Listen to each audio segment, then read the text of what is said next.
Shalom. Welcome back to this year's 2026's Omer count.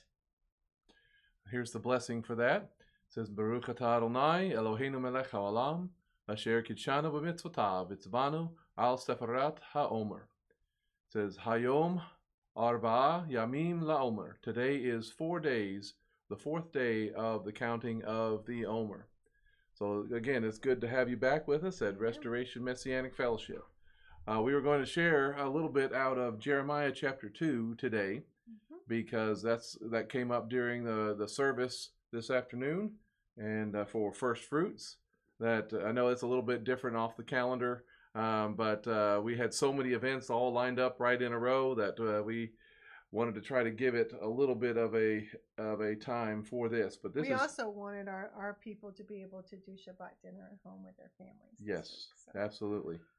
So this is Jeremiah chapter 2, verses 1 through 3. It says, Again, the word of Adonai came to me, saying, Go and cry in the ears of Jerusalem, saying, Thus says Adonai, I remember the devotion of your youth, your love as a bride, and the way you followed me in the wilderness, in a land not sown.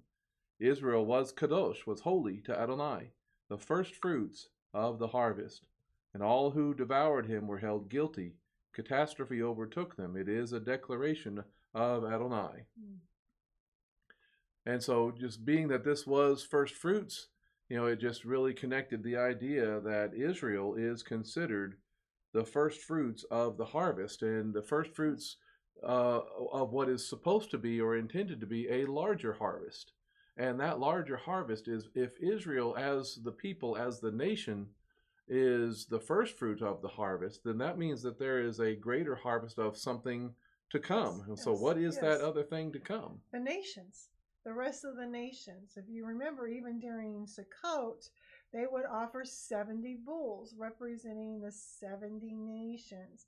And so Israel is the launching pad, the first fruits of the rest of the nations, so that God can bring the rest of the nations in to his commonwealth, the commonwealth of Israel, to the enlargement of the tent of Abraham. And so if, as you see so many times in the debates going on these days with a rejection of Israel, a rejection of the people and the nation, ultimately what they're rejecting really is their place or their part as part of the nations to be harvested later in the future. I mean, Israel is still essential to that process of harvesting all of the nations. Yes, Messiah came through Israel, but their role in everything is not completed and not done. And so the rest of the nations also need to enjoy or rejoice in the first fruits that have already come. Amen. Because the first fruits aren't just set aside, they're part of the larger harvest. So it's not like God used Israel to bring in Messiah and then he's done with them. No, they continue to be that light to the nations. And we see that role for them even in these days and in coming toward the end, when Messiah comes and in the kingdom. The Torah will go out from Zion, from that launching pad of Israel. They still are the first fruits of that harvest. And then it says this other important line, which the nations need to keep in mind. It says, Israel was kadosh to Adonai, the first fruits of the harvest. All who devoured him were held guilty, and catastrophe overtook them.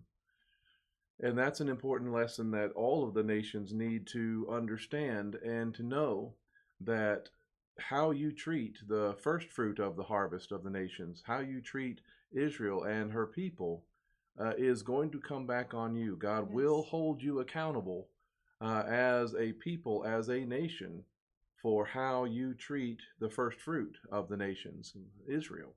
And so if you attack or come after or even abandon and want nothing to do with Israel, you're going to experience consequence for that decision as a people and as a nation.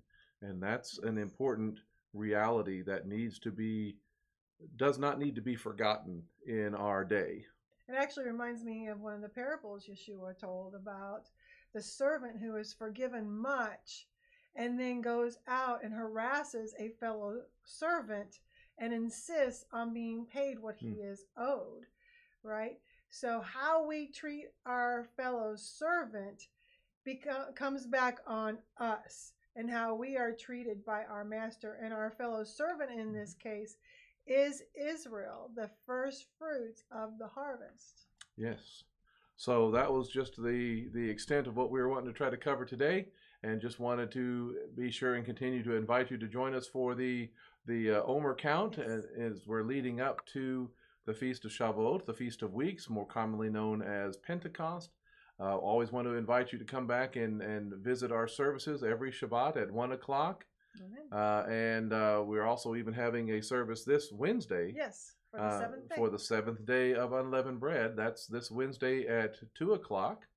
So anybody is welcome to come and participate in that. So just may God bless you, and may he continue to show us and you his favor.